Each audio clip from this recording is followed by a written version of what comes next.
Alors, dans cet audio, dans ce message, je voudrais aborder le cas atypique, ultra bizarre du poète et compatriote Affectio. Affectio avait été arbitrairement arrêté, emprisonné pendant près d'1 an, puis libéré. Ensuite, arrêté de nouveau et jeté en prison. La première fois, ce qu'on lui reprochait, c'était d'avoir publié un poème intitulé « Fait à part ». Il ne reprenait que les idées ou l'idée lancée par Feu Monseigneur Barriga. Et on a cru bon de l'arrêter, de l'accuser d'un crime imaginaire, c'est-à-dire d'atteinte à la sûreté de l'État. Et aujourd'hui, la raison pour laquelle on l'a arrêté à nouveau et jeté en prison, c'est qu'on lui reprocherait d'avoir pris la photo d'un caniveau qu'il aurait envoyé au mouvement M66. Alors la question est de savoir en quoi un poème est stratégiquement dérangeant au point d'atteindre ou menacer la sûreté d'un État.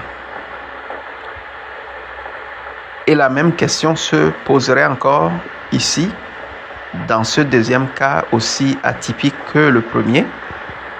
En quoi la photo d'un caniveau, même si on l'aurait envoyé à qui que ce soit, consisterait en une menace pour l'existence ou la stabilité d'un État. Le pire dans cette affaire-là, c'est que ce soit la première ou la deuxième fois, il y a des magistrats qui ont cru bon de condamner Affectio et de le faire déposer à la prison. Je ne sais pas si on vit dans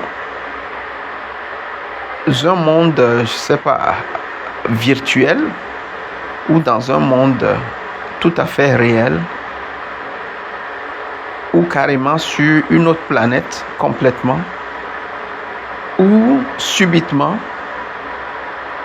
écrire un poème, prendre une photo deviendrait une menace stratégique qui menacerait l'existence ou la stabilité d'un État.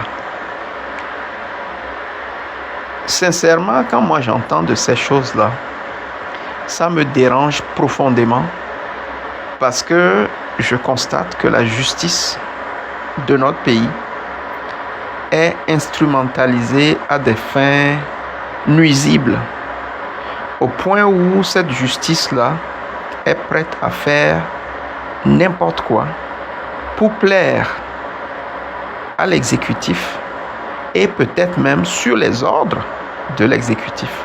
Alors qu'un magistrat, normalement, devrait être fier de pouvoir dire, tiens, dans ce cas, j'ai dit le droit. J'ai fait ce qui est juste. Malheureusement, ce qu'on constate, c'est qu'il n'y a aucun respect pour l'être humain. Il n'y a aucun respect pour la dignité humaine. Il n'y a aucun respect pour la vie et la liberté des hommes. Normalement, la justice d'un pays est le socle qui garantit la paix et la stabilité. Malheureusement, la nôtre est travestie et transformée en un instrument de destruction. Elle détruit la liberté des citoyens, elle détruit la vie des citoyens. Comme si finalement, l'être humain créé à l'image et à la ressemblance de Dieu ne valait absolument rien. Sa vie ne vaut absolument rien. Sa liberté ne vaut absolument rien. Mais ce qui est encore plus choquant dans ça, c'est que quelque part, ceux qui sont à la base de cette dérive normalement honteuse et moyenâgeuse s'attendent quand même à voir notre pays prospérer. Comment un pays peut-il prospérer lorsque la justice se transforme en un instrument de perversion? Comment un pays peut-il progresser, se développer lorsque la justice rend des verdicts ridicules, absurdes et impensables?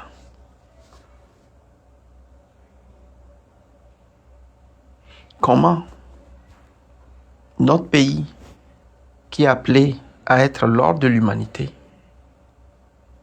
pourrait-elle atteindre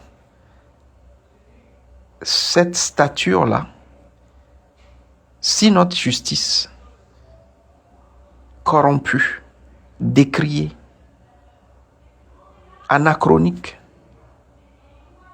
continue de poser des actes répréhensibles, violant la Constitution, violant le Code de procédure pénale, violant le respect, la dignité humaine, la liberté et la vie des citoyens, par lequel, entre autres, elle est payée.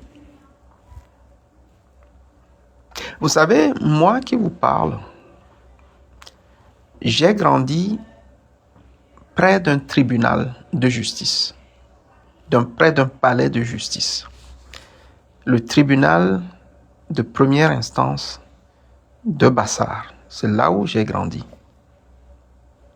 Et pourquoi? C'est parce que je suis fier de dire que je suis le fils d'un juge. Et tout petit, j'ai vu et admiré mon père. Et ce n'est pas juste le regard d'un fils par rapport à son père, mais c'est plutôt les témoignages que j'ai eus par après, bien après sa mort, qui me confortent dans ce que je suis en train de dire maintenant. Je suis extrêmement fier de la façon dont mon père s'est comporté en tant que magistrat, avec une élégance exceptionnelle, au point où, partout où je suis passé, que ce soit à Lomé, à Dakar et même à Montréal, j'ai eu à croiser des gens à plusieurs reprises, dans différentes circonstances,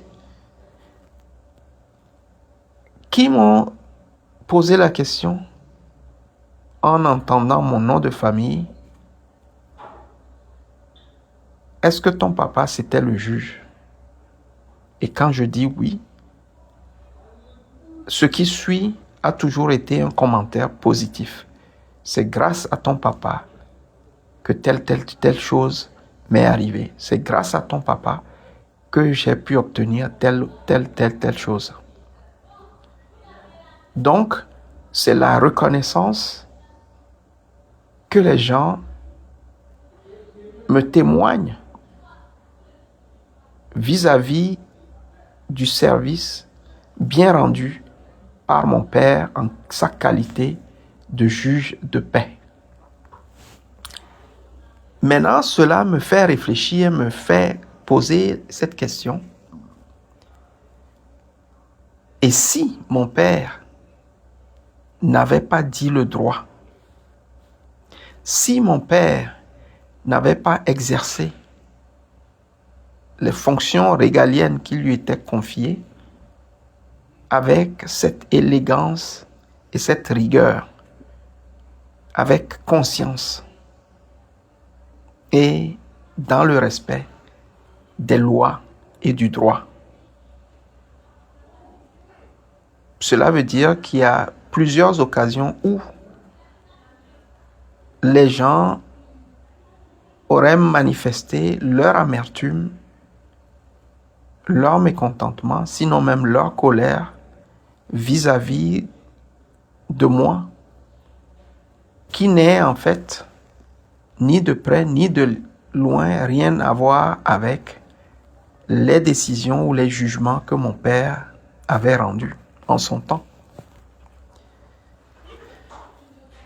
Alors, je me demande si nos magistrats, nos juges, nos procureurs et même malheureusement les auxiliaires de justice sont conscients du fait que les gestes qu'ils posent aujourd'hui sont en fait des semences qui sont en train de planter, des semences qui sont en train de faire, qui tôt ou tard porteront leurs fruits et porteront leurs fruits avec certitude. Est-ce qu'ils en sont conscients?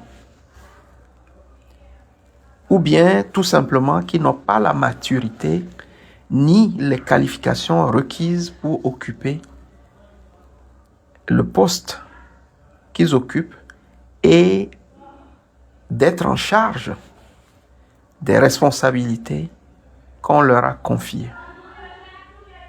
C'est la question que je me pose. Et je ne sais pas si eux-mêmes, il leur arrive de se poser cette question-là.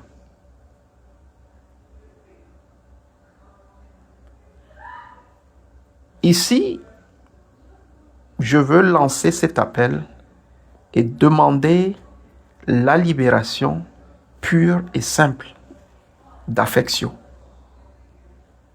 Parce que écrire un poème et prendre une photo ne peut pas conduire quelqu'un en prison. On m'aurait dit peut-être qu'il a pris la photo d'un camp militaire, de la présidence ou de la primature, ou en tout cas d'un lieu stratégique, que peut-être, parce que dans d'autres pays, ce n'est pas un crime de se promener dans des enceintes militaires et prendre des photos. Là où on ne doit pas prendre de photos, c'est clairement indiqué que là, c'est interdit de prendre des photos. Dans notre pays, ce n'est pas ça. Et quand on me dit que c'est la photo d'un caniveau qui pousse des juges à condamner un citoyen à la prison, je dis quand même qu'on va trop loin. Il y a une exagération qui ne dit pas son nom et qui, malheureusement, tôt ou tard, fera en sorte que les responsables de cette décision inique seront obligés de répondre de leurs actes. Ainsi va la nature. Elle a sa façon juste et sûre de rendre ses comptes. Quant à la justice togolaise, je pense en tant que citoyen qu'elle mérite véritablement d'être refondée sur la base de principes infaillibles avec des hommes qui ont un minimum de moralité, qui ont un minimum de respect de la personne humaine, qui ont un minimum d'intégrité.